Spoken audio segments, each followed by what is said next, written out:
Hello, welcome. So, what we have here is veteran Sergeant Atticus Centurius of the First Company of the Legion of the Damned.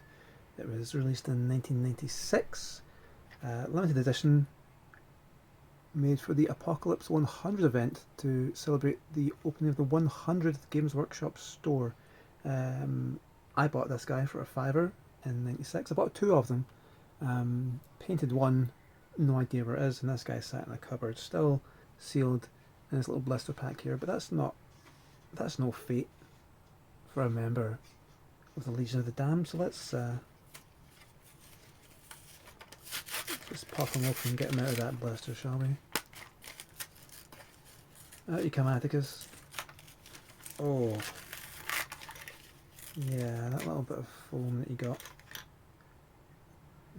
We're going to use a different backpack because this one's not very good. Good little chain sword arm there.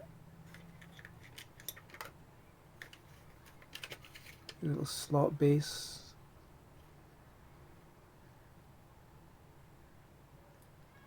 Says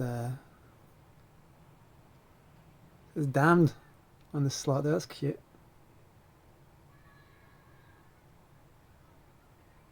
There's a little very skull-based sort of power armor. The amount of flash on these models, I've forgotten how much cleaning you had to do just to get all the jank off them. That's going to be a fun little project. No idea how much money we just burned, but thanks for watching.